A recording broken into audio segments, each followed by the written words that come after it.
بل داسې مسله که ذهن کې به وي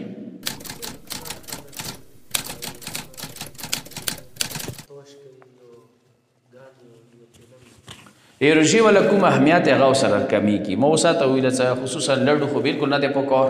چې تاسې ټایم ضایع کېږي دا میاشته دومره عظیمه میاشته دی چې ایوا یا قرآن سره برابره دی نو اوس که دغې میاشتې کې شپږ زره 200 شپږ دېرش کلونه مو ختم کړو دا ښه دی که زه لډو ته کښېنم یا توش وغیره شو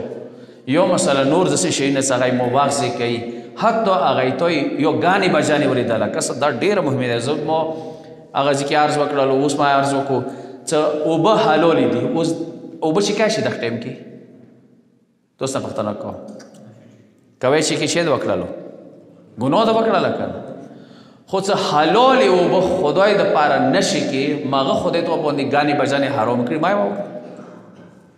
غیبات حرام کړی دی تهمات حرام کړی دی زیاړې زورال تیزې خبرې بل ته زور رسوله د یو شی په دغه ځای کې دا ذکر کوم څه دا بې ونه یي څه دا هغسې د ښځو طرف کوي چونکې هغه دلته شته یا نه د رژمات کې اکثرې مخونو کې ډېرې داسې کامې خونې به وي څه خونه یې جهنم جوړ کړی دی دا د څه پخرې دي دا ټوک دي دا پیکا دي دا داسې دي په کور دا داسې کوشش دا وکړي چې ښځو سره لږ مدد کوئ غصه دا شیونه بالکل کنټرول وکړي دغې میاشتې کې خو انتهایي ځان باندې کنټرول حتی یو ورځ یو سړی ما ته راغو څه هغسې روژې کې مو سرې پورې ارځي روژې کې مو حالات ښه نه وي بالکل که نه یو داسې کوئ کوشش وکړئ رژمات نه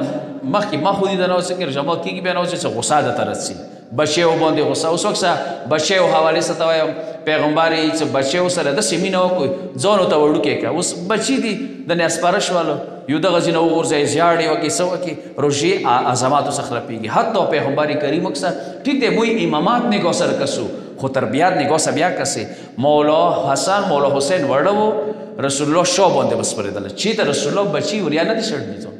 المنځه حالت کې مولا حسین ور باندې سپور شوی دی صحابه ورزو کولو څه پرېږدی مو بچي ته به څه نه یایي نو لغونده خونو کې په کار دی مو تاسو لهجه خوږه وي جنات نه جوړ کړو ښځو ته په کار دی څه اوس مثلا هغوی باندې ځینې وخت کې لوډ روشي میړه باندې غصه څه تیزه خبره حتی دا څه که هغې ښځې میړه ته یو میړه ښځې ته یو غوړه په اوبه ورکړي کول المنظور رجوع ثواب دی ده د دې وجې نه دغه شي کې په کار دی ډېر تحمل ډېر برداشت څه غصه د نه ونه شي که هغه طرفه غصه وشي تی مه کوه زه به دلته غیبه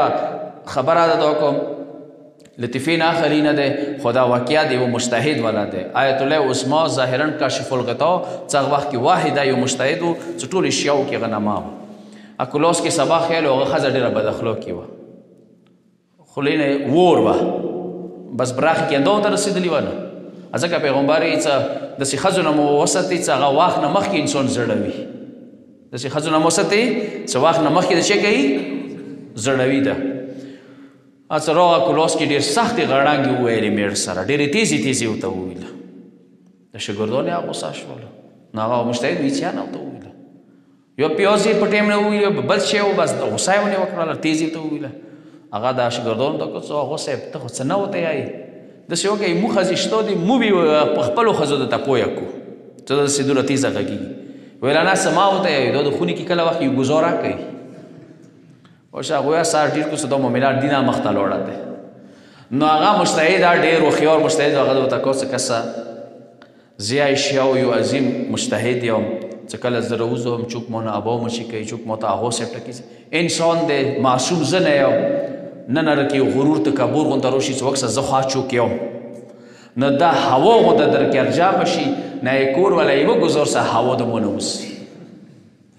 نه ځنه وخت کې بد اخلاقي ښځه خدای ته طرف نه یوه وسیله دی چې ته ورې صبر وکړه خدای اجر درکړي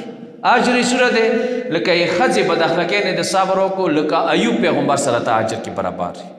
خو که هغې ته بد اخلاقۍ نه صبر وکړو هغه غوسه نه کوي ته بد اخلاقۍ وي سړی بد اخلاقۍ وي هغه ته اسیا بي برابر شه دی اجر